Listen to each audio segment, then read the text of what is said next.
Coming to you live from downtown Detroit, this is Benzinga's PreMarket Prep with your host, Joel Elconin. This is a volatile puppy here, isn't it? And Dennis Dick. I'm bidding a penny. I will buy the stock for a penny. With everything you need to start your trading day.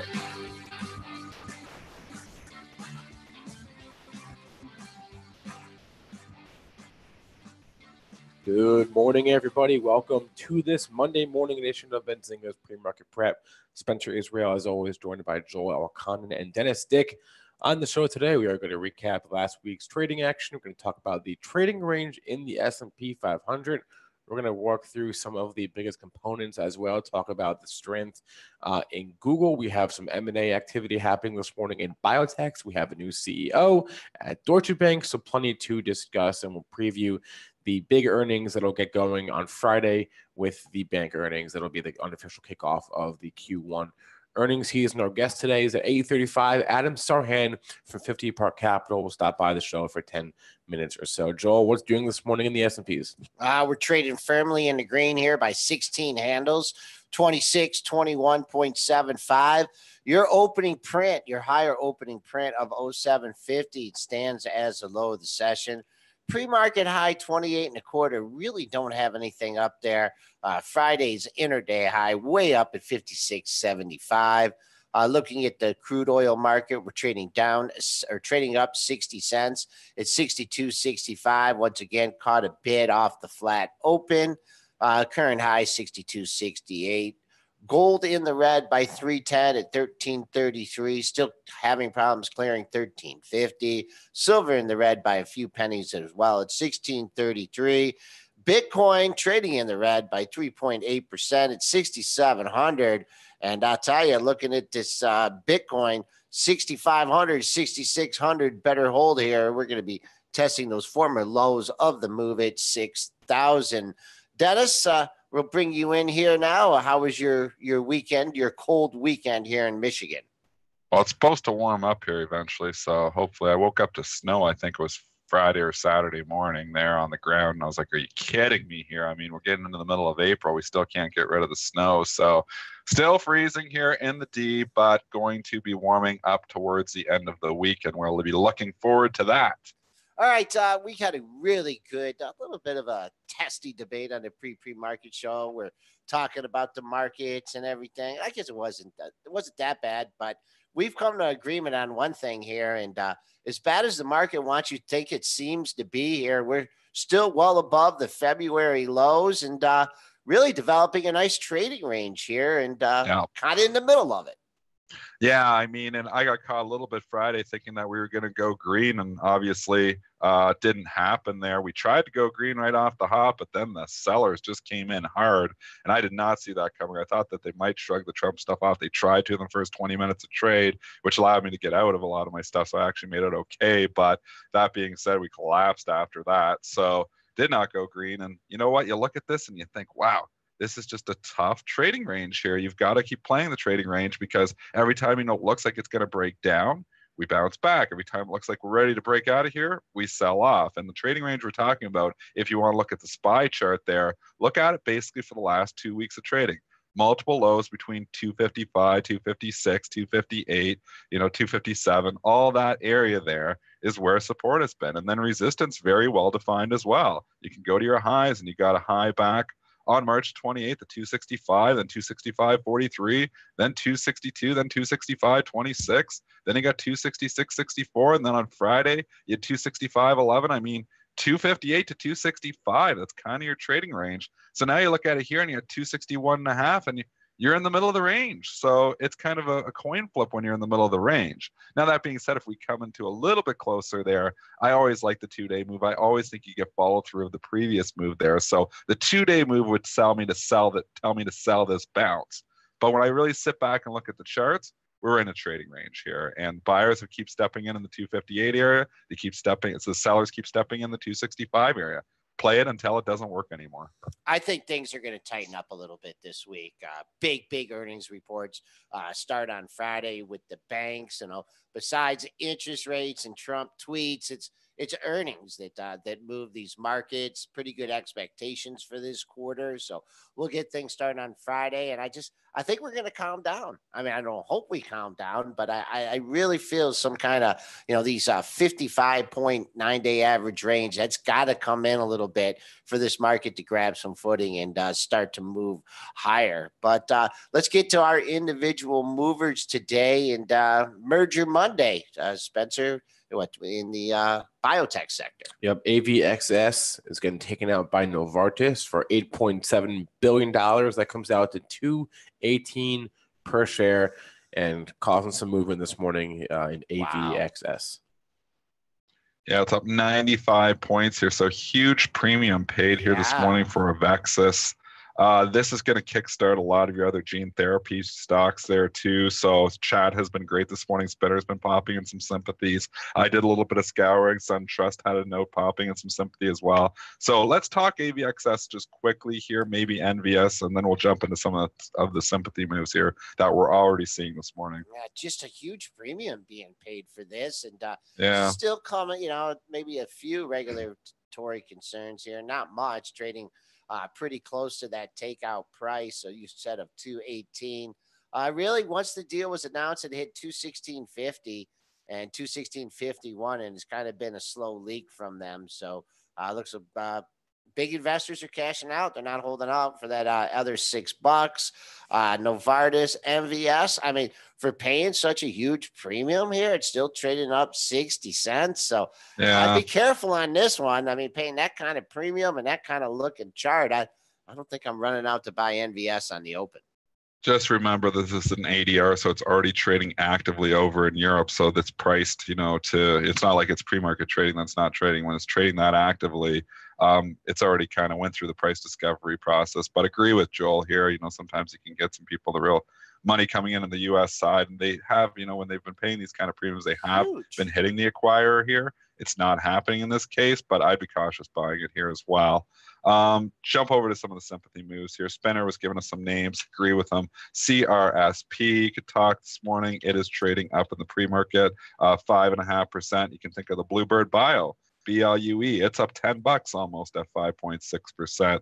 SunTrust is saying ABEO could get a pop, which is Abiono Therapeutics. ONCE is another one. Spark Therapeutics, we've talked about that one before. It is trading up 3.5% in the pre-market.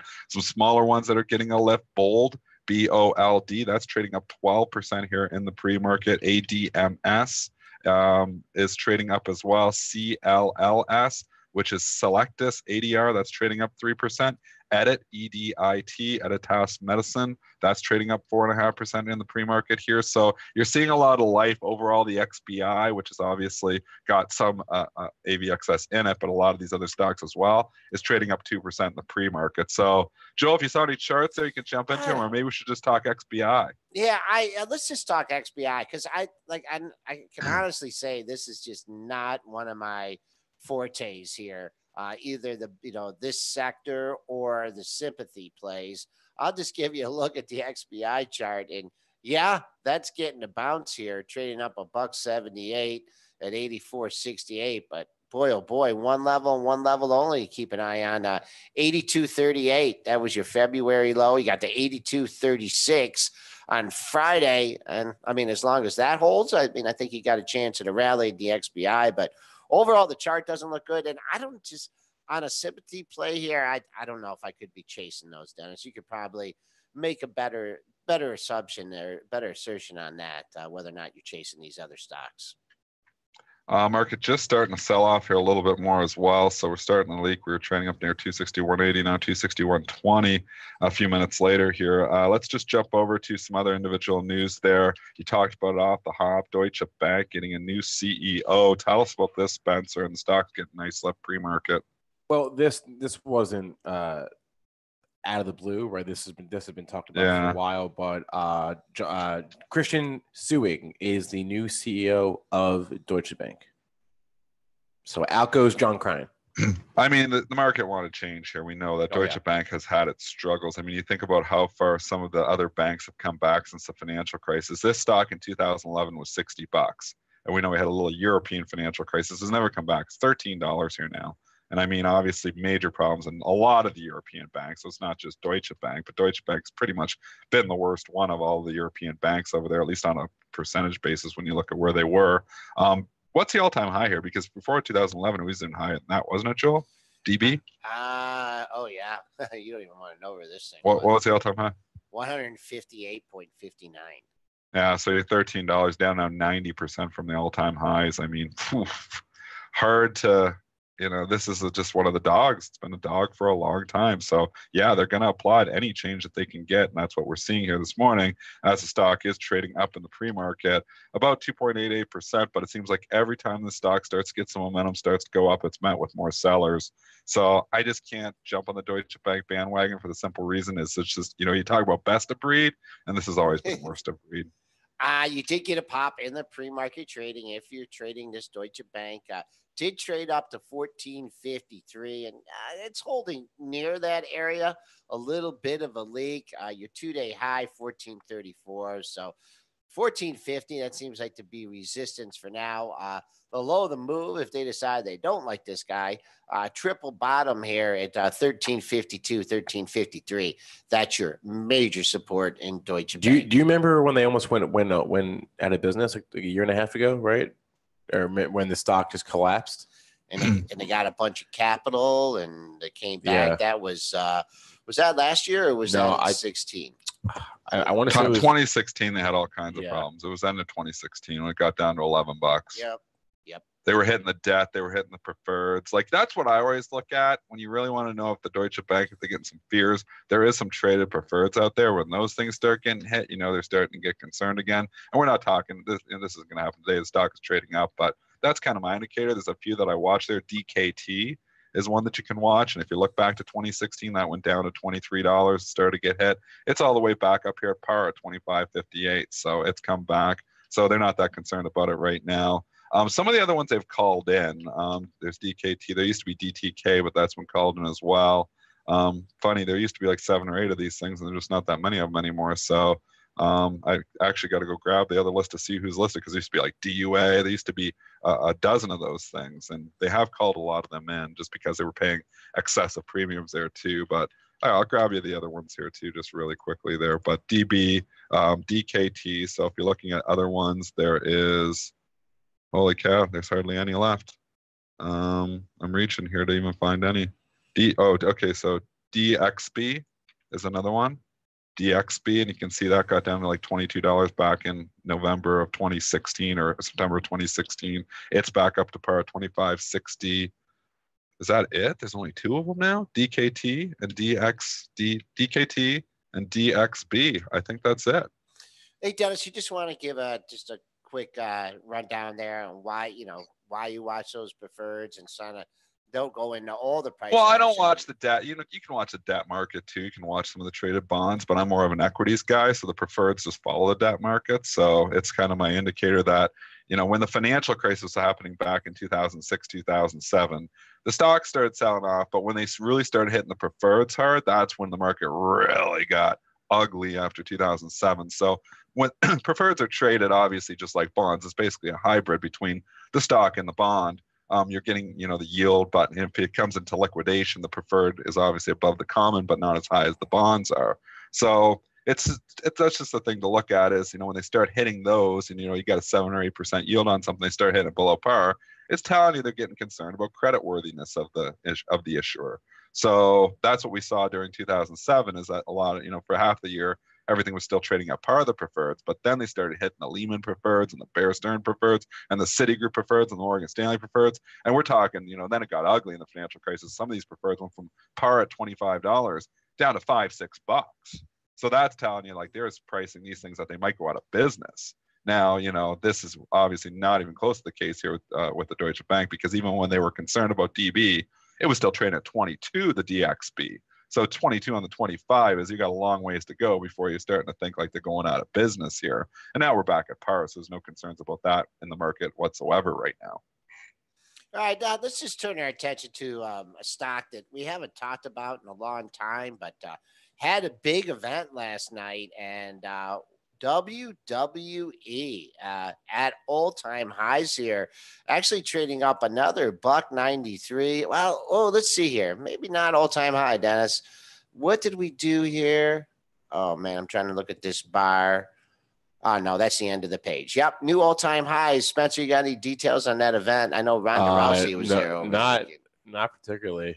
I'm not a wrestling guy, so I have nothing for you besides that it was probably awesome if the stock is trading up this morning. I mean, no, I don't see the double.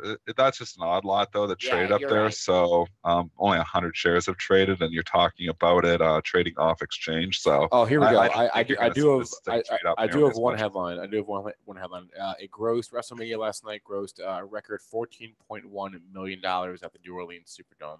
So that's a good indicator. Doesn't count on obviously for online streaming, but that's a good indicator. So the market here this morning is, and this is not a highly traded stock, it's 37, has 300 shares on the bid, and the best offer is way up at 39.45. Somebody just lifted 100 shares up at 39.45. So we don't even know if this is going to open up here today. I mean, the overall market is trading up. It's probably going to open up, but I don't know if it's going to all-time highs here. I don't really watch wrestling anymore. I watched it as a kid when we had Roddy Piper and Bobby the Brain Heenan and Andre the Giant, and Hulk Hogan was always the best. But I mean, I haven't followed wrestling since I was a little kid, which is 25 years ago. So I can't comment on the event whatsoever. I can just tell you the stock action here. This is, far from, knowing where this thing is going to open. Definitely going to see some price discovery here. And the event is obviously anticipated. So I would personally bet against this thing seeing all-time highs here today. And wasn't there the caretaker? Was that another one? The Undertaker, Joel. Oh, the Undertaker. Okay, I'm sorry. He's like the longest serving wrestler. Yeah, that was on purpose. He was there. He was there last night. Undertaker, Joel. He was there last night. Last night. Is he still there? Is the Undertaker still in there? He was there last night, and Joel did that on purpose. He knows. And his guy was Paul Bearer. Remember, he had the urn. The urn. Paul Bearer. Okay. They're creative, though. Vince McMahon is creative. You got to give him that. All-time high. First of all, I want to alert our traders that, someone was anticipating a good event. 34.69 low on Wednesday, and then closed the week at 37.52. And that's despite a turbulent market. Keep an eye on 39.45. That's the odd printing, as Dennis mentioned. 39.09. That was your all-time high. That was on March 7th. Closed that day at 38.50, and so that's the all-time closing high too. So let's keep an eye on those two levels. And if you're trading WWE, and this is not a real heavily traded issue. This is trades the averages under 1 million shares, so don't get too large in this one. Now you want to talk about wrestling matches? We've had one in Merck and Bristol Myers for a while with Keytruda on the Merck side, and we've got some Keytruda data here this morning that is popping Merck. We know Bristol Myers has a competing drug there, so that's usually what is good for Merck is bad for Bristol Myers. But give us the details here as Merck is trading up $1.50 in the pre-market. Spencer Israel. Keytruda monotherapy met its primary endpoint in the phase 3 Keynote 042 study. So met primary endpoint is all you need to know. I got to tell you, though, every time this thing pops up on Keytruda data, you look at it 2 days later and it gives it back. I don't see why this is going to be any different. And when I look at this chart and all the resistance up to 55, 56, I don't want any part of buying this bounce. I own it in my invest portfolio, completely different than trading. But as a trader here, if I was a trader, I'd be selling this bounce. Big move for Merck in the pre-market. Did have a little volume trading, but trades a lot during the day. You had a pre-market high of 55.45. Dennis mentioned your 2-day high at 55.38. Numerous other highs at 55.34, 55.41. So if, in fact, it can climb another 75 cents, I think you see some major sellers. If you're looking for a gap fill here, you only need to trade a 54.58. That was a high of yesterday's range. But if that doesn't hold, the close is way down at 53.36. But remember that you had so many shots to short this thing in the 60s here. Seems like it always comes back to roost here in the lower 50s and forming the base.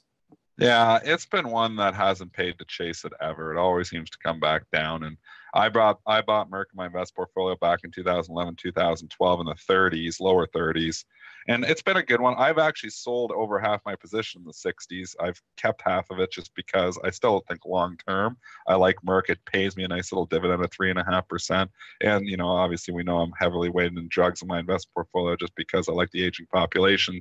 The demographics play off of it. But, you know, short-term trades here, I think it's a fade on the Merck pop.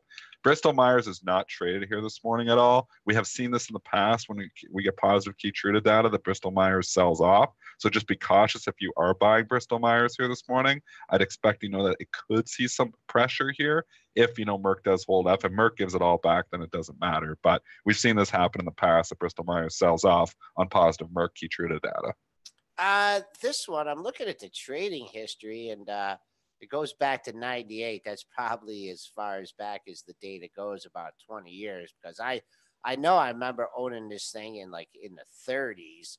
And I don't know, for some strange reason, when I freaked out in 2000 in the tech crisis, I sold this one too. And I believe it was like at 85 or 86. And then it never, I don't know, I just never have gotten back in it. I guess I don't know if that was a lucky sale or whatever, but did make an all-time high of 91.50 was back in 2000. So overall, not the greatest performer. If you're looking, you know, it all depends when your original entry point was, though. But we'll see. It usually does fade off these moves. Fuzzy asking me a question. I've answered this one a long time ago on the show, so I'll answer it again. He's asking, do I reinvest my dividends in my investment portfolio? And you know what? I used to do it. And I stopped doing it about 5 years ago. And here's my rational thought behind it is because I'm so long term, and you know, maybe I've just got to adjust my portfolio more, but I kind of feel like it's like when you get that 3.5%, 4%, it's natural diversification out of an issue. So I know Kramer, he pounds the table to reinvest dividends.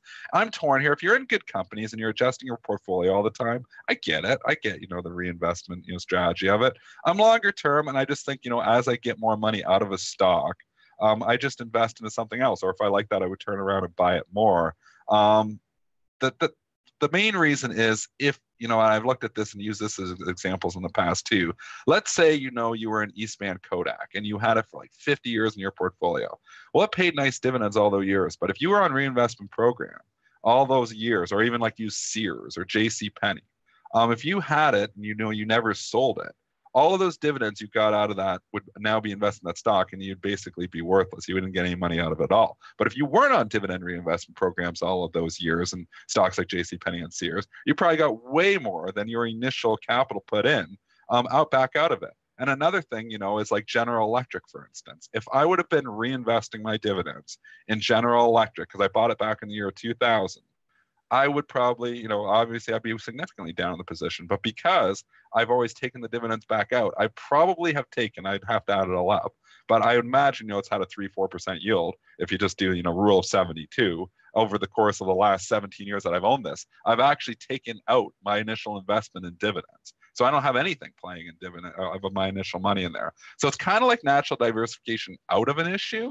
So I can see it both ways. You know, if you're going to only have 7 or 8 stocks and you're adjusting your portfolio all the time, maybe it's good to reinvest the dividends. But you got to be on top of it to make sure you're always in the best companies. But if you're buying stocks like me and throwing them in there and never looking at them again, sometimes reinvesting those dividends isn't a great idea. All right, S&P futures are hanging in there, up 13 at 1875. Had a little bit of a dip there, but overall pretty quiet trading here. Let's just say we haven't talked about GE in a while, and we can say it again. Boy, it's forming some good support here. Trying, but just to tell the next bad headline, Joel, and then it'll be down to $10.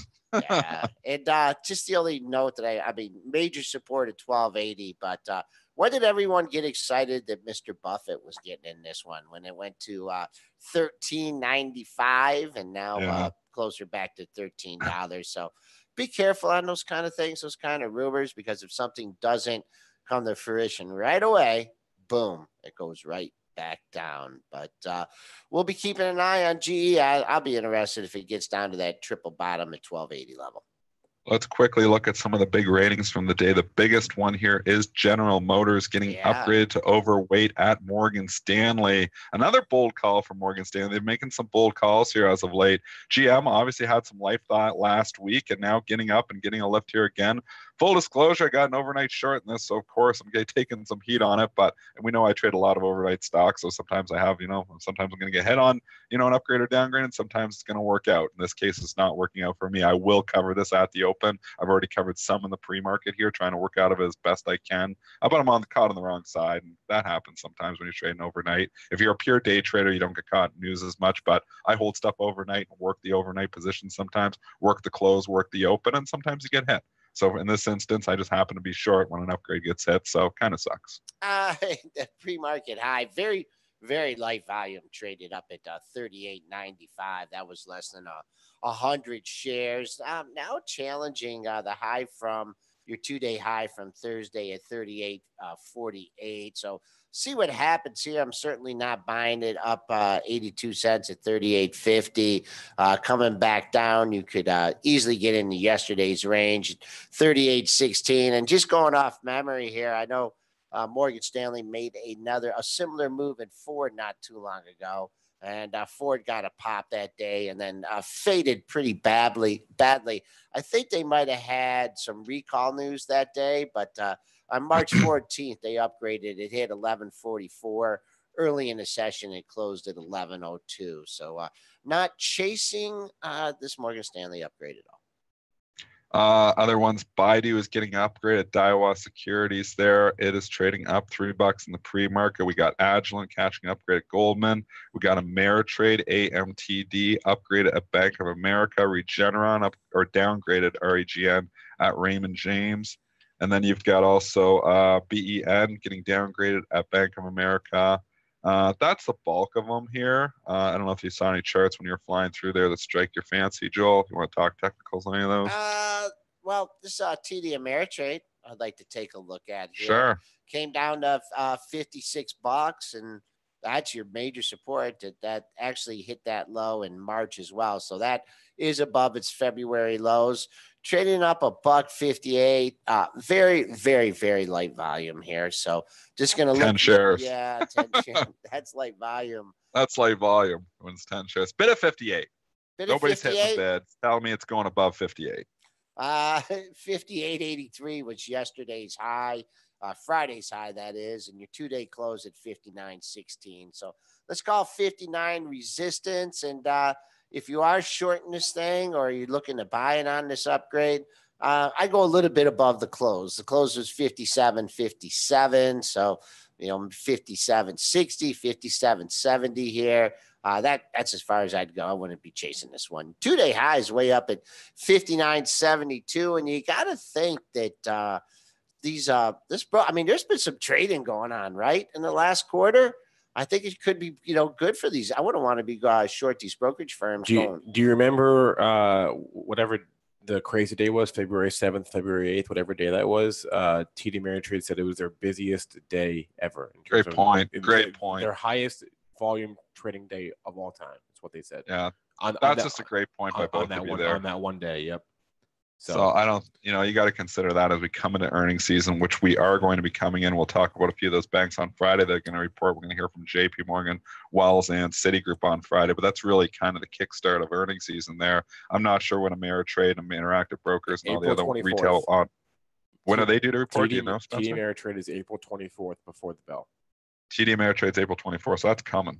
That's a great point. Yeah. So we got a lot. The problem is you're 14 days ahead of it. This market's so crazy. So many things can happen before then. But keep that in mind. And keep that in mind, the point that Joel just made and Spencer made that, hey, volumes are probably going to be up with these things. These might report some pretty good quarters. So we'll keep that in mind as we're trading and we approach those dates. Let's go to imbalances. It's 8:30, and we just got some numbers off the board. Alibaba, huge buy imbalance, 135,000 shares for BABA. Got hit on Friday. You know what? This is starting to come right back and starting to look interesting here now. $167 closed. I mean, now you start to, we're breaking down. It doesn't look great on the charts because we have that impressive run. I've got to sit back and calculate some valuations on this. I haven't sat back with my Alibaba valuation calculator here. But at a certain point in time, it's going to probably get attractive on a valuation perspective. But talk technicals here, Joel. Alibaba, BABA. I mean, it's getting a pop up 231 here. Let's see if there's any. They're trading a little bit of volume with this one. At least it's in the 10, 20,000 area. I mean, if you're looking for a swing trade, I mean, anything in the 166 handle looks golden. 66.13 was your low on Wednesday, 66.40 on Friday, but now that seems far away, $3 away. If you're looking for a target on this, let's get up to Friday's high, 72.27.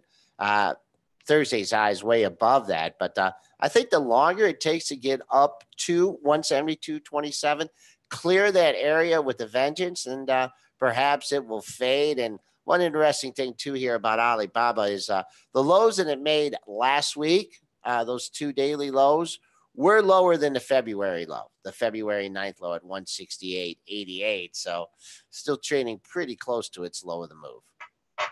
What do you got, Spencer? Nothing. I thought you said something. No. Okay. All right, jump over just quickly here. We got 2 minutes here before we're going to have Adam Sarhan on, who's always good. So let's get here. AT&T and Verizon are both ex-dividend today. And we know I like to play these things from the long side going in ex-dividend and the short side coming out of ex-dividend. I don't know if it applies with such volatile markets here, but I'll tell you, AT&T and Verizon did have a little bit of a lift with the overall market the last couple of days. Actually sold off, obviously, on Friday because everything's sold off there. Let's just break it down. Verizon. So I'll give you the adjusted close. Joel's going to break down the technicals in 1 second. So AT&T closed on Friday at 35.63. Your adjusted close is 35.13. So that is actually trading up 20 cents here in the pre-market. Verizon v. Zebra is trading up in the pre-market as well. 47.48 the close. Adjusted close is 46.89. Stock trading 47.14, so it's up a quarter in the pre-market. I got the AT&T and Verizon pair here on right now. I'm long Verizon, short AT&T. Got to work those out after the close, and or after the open. And the reason Dennis gives you those adjusted closes on that is there's players, larger players, also some smaller players that will simply. I buy AT&T and Verizon almost every single day going to the ex-dividend day and then try to sell it after. It's called dividend capture. Yeah, old school dividend capture. Okay, but there are people that do it with multiple thousands of shares and plan it out like weeks ahead of time. Okay, I'm not stop talking. All right. Anyways, keep an eye on those adjusted prices, and those are people that simply, hey, I'm going to take home my dividend, make my 3-4% or whatever to cruise out to, and then get the heck out. I'm still trying to get Dana to buy AT&T, Dennis. If there's one stock, I'm trying to get Dana. She's just so leery of the market. I mean, I don't know. I know you're worried about the pricing and everything, but I'm just worried on AT&T long term. And yes, it's nice. You get the dividend here, an AT&T dividend right now. If I go grab it, currently it's 5.66%. You're like, where are you going to get 5.5% of your money? It's safe right now. I'm just worried on the longer term picture. And I own some AT&T in my investment portfolio. I've considered selling it out because I just think, communications is going to continue to get cheaper. There's going to be pressure on margins in the future.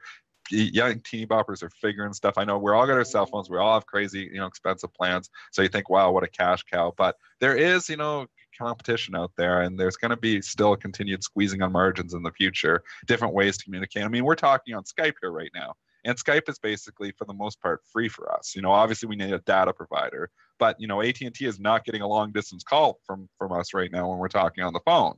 So, and obviously they continue to adjust and they continue to do things, in that way. But I just don't know long term if there's more continued pressure on those margins. And that's why I'm kind of gun shy to just come in here long term and put a whole bulk of cash or a wad of cash in AT&T and Verizon just for that reason.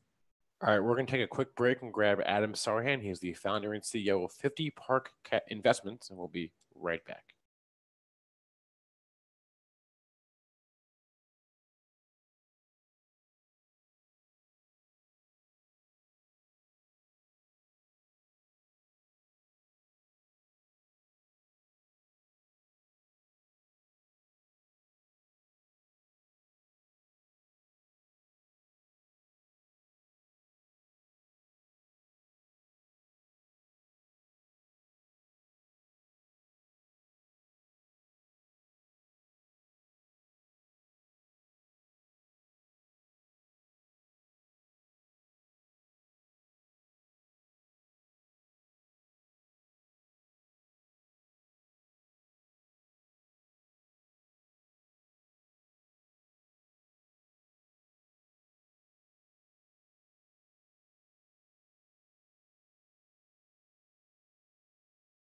Welcome back, everyone, to Pre-Market Prep. Spencer Israel, Joel Elconin, Dennis Dick, and we're on now with Adam Sarhan. He's the founder and CEO of 50 Park Investments. Adam, how's it going today?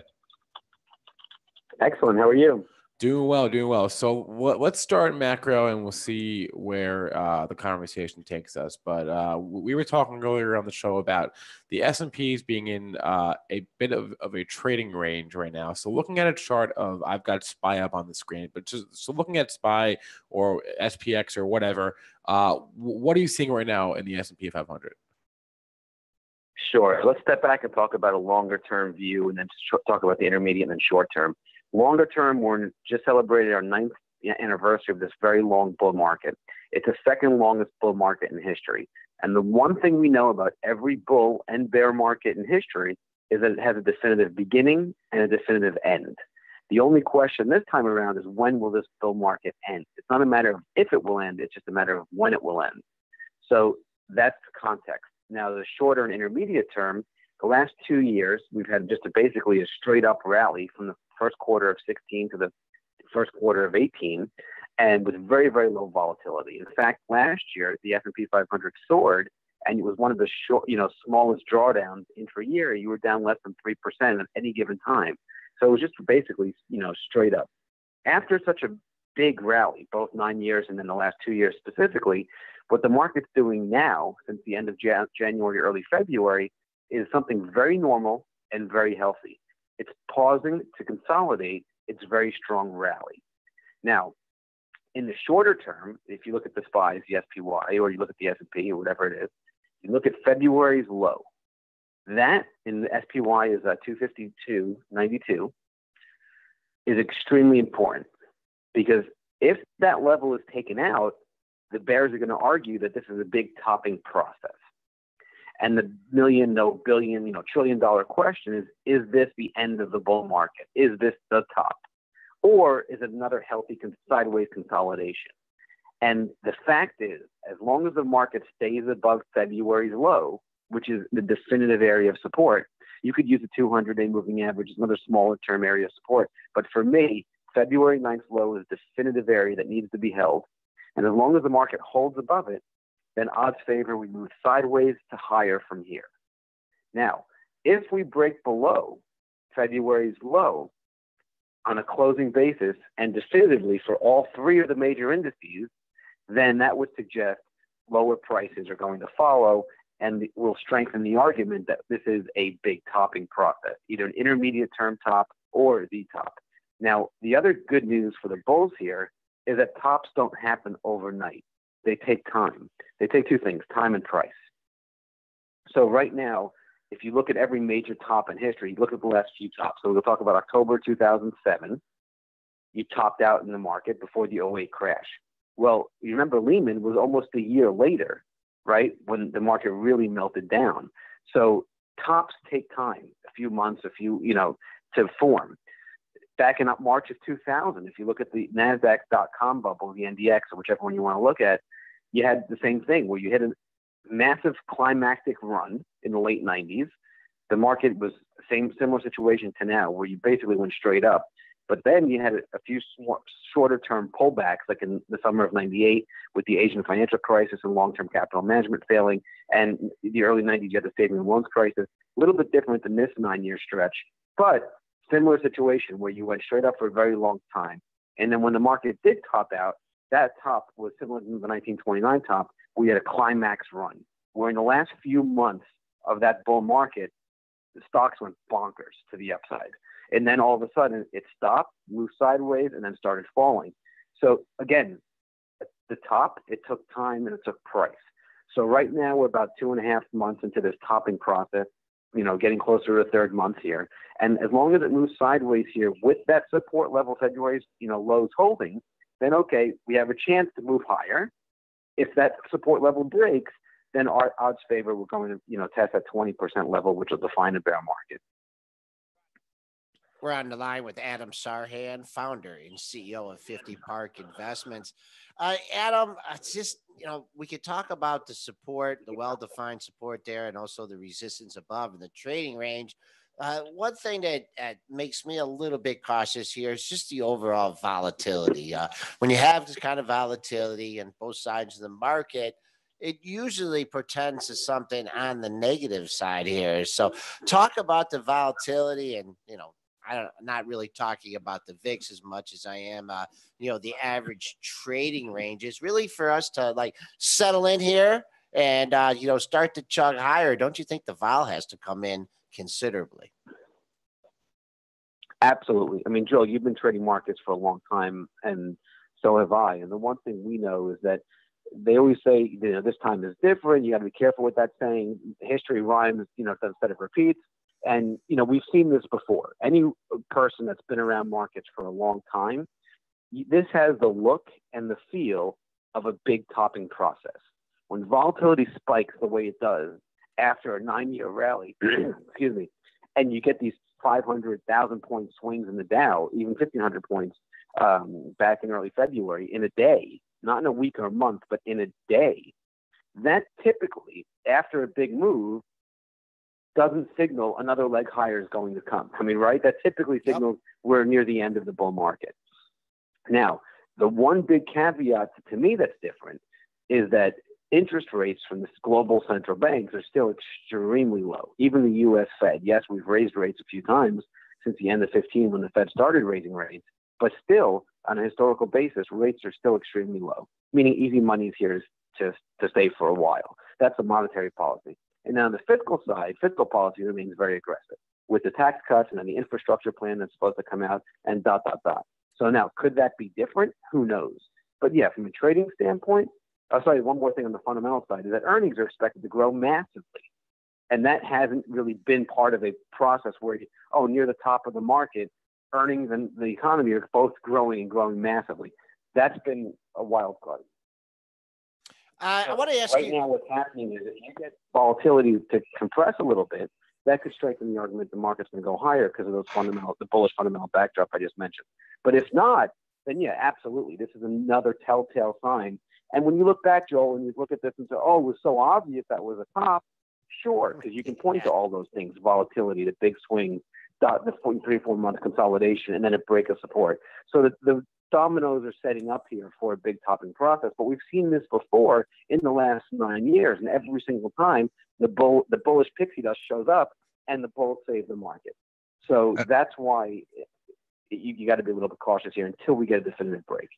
Adam, you just mentioned earnings season. We are going to be coming into earnings season here, basically starting on Friday when we hear from the big banks, JP Morgan, Wells Fargo, and Citigroup. What are your thoughts here as we enter this earnings season with lofty expectations? Is this going to be like one of those situations where the market's not going to be able to meet expectations because these expectations are higher? Or do you expect earnings season to maybe, help us out here? Yeah, that's a great question. So there's two ways to look at it. Expectations, the market in general, when you look at companies, Apple's notorious at doing this over the last, 15 years or so, is that they know they have record numbers. So what they do is they report strong numbers and they lower guidance. And everyone's like, what just happened?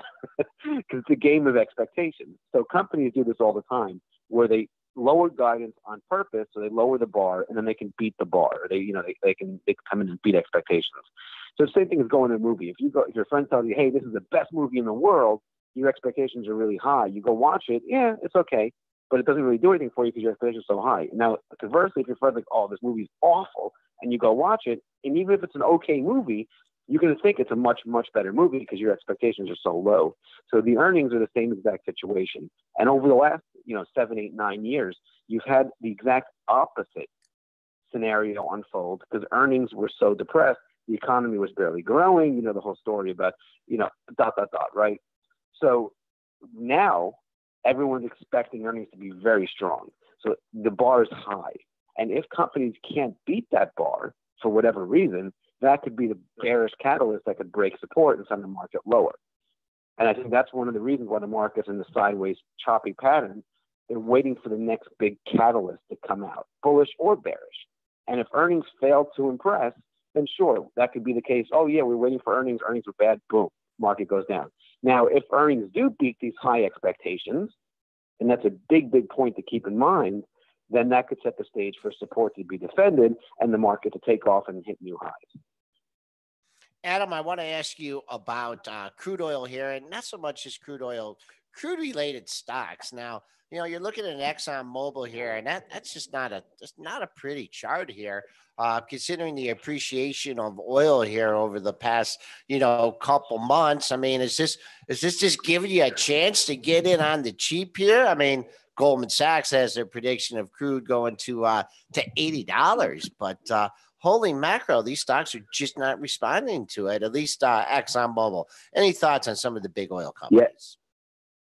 Sure, Joel. I think it's a really, really good point. And I think the other point, too, is just look at the broader commodity complex.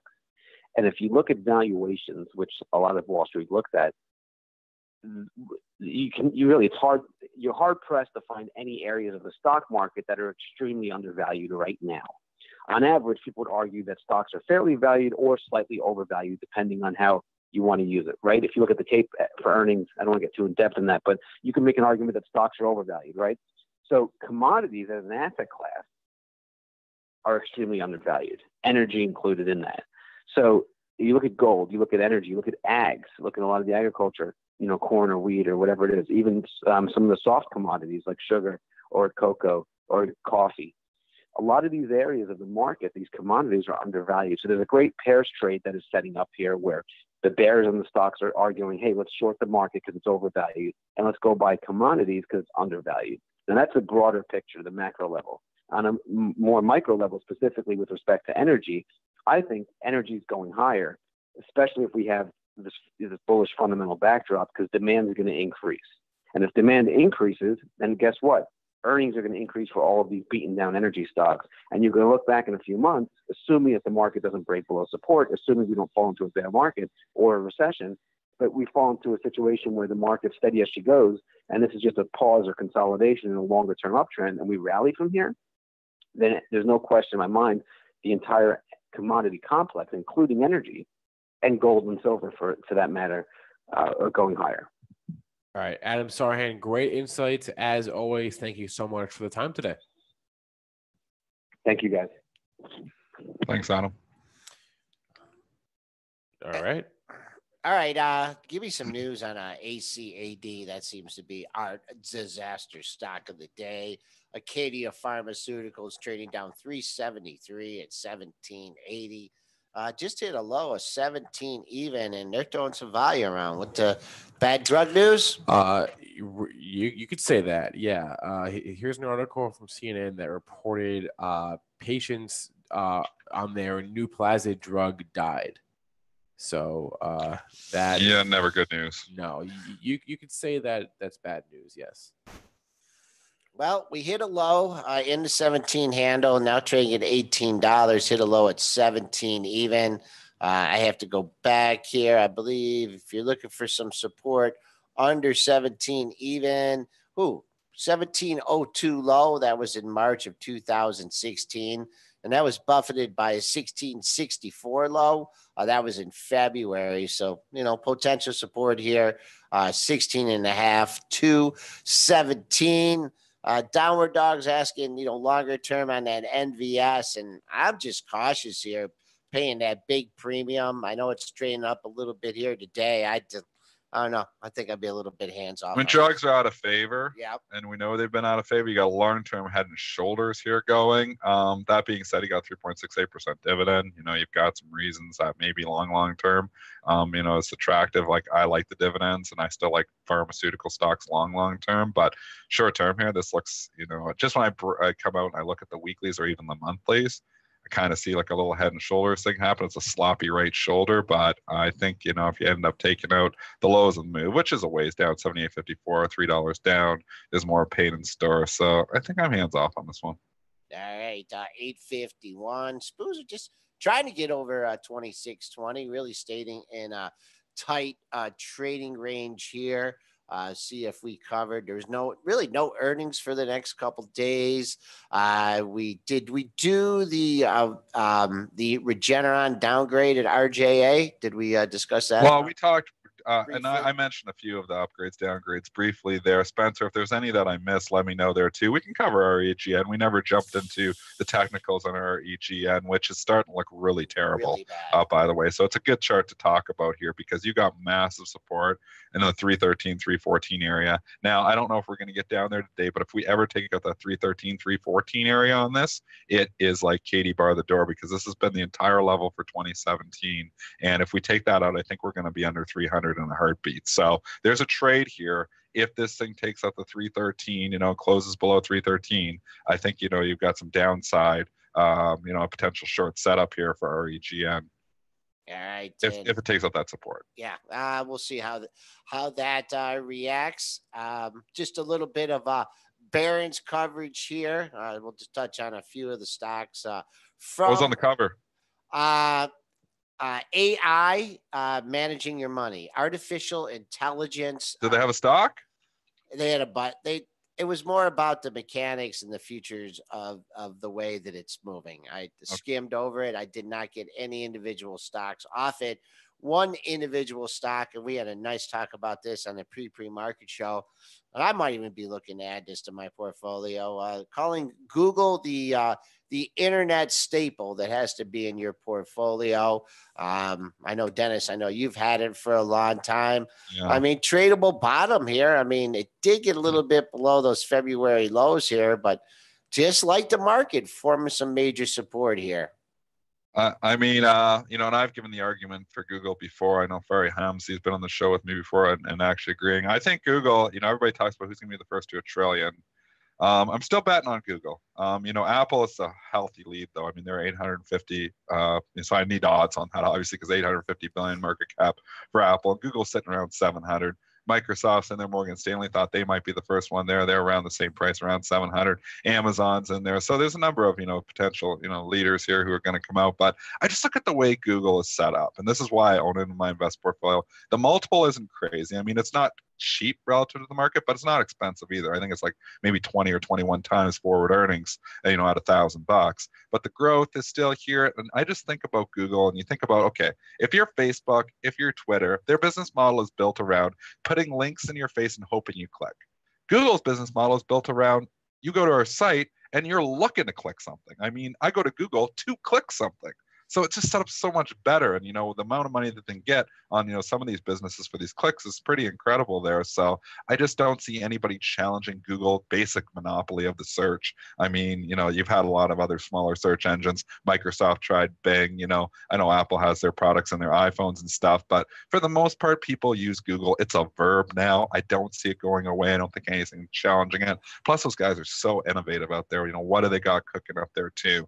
So I like Google long term. I think if you have Google and you're looking at it 20 years from now, I think I'm really happy that I have it. So I'm sticking with my Google, had it for a lot of years. I actually was one of those where it doubled and I sold half. So I'm completely playing with the house's money and I'm sticking with it. I'm not selling Google. All right. Switching gears here. Very bullish article on corn futures, Dennis. Declining supplies versus increased China demand. That's at sea. Do you get that, Spencer? Do you get corn on there? No? Okay. They're basically, it's under $4 a bushel, and they're saying it could go to $8 a bushel. Should I put my farmer hat on? Yeah. Do you have your farmer hat? I honestly I don't follow any corn futures, so you are completely out of my wheelhouse when we're talking corn. So I won't even. I mean, we can give a technical on anything. You can always bring up a chart and we can talk technicals on anything.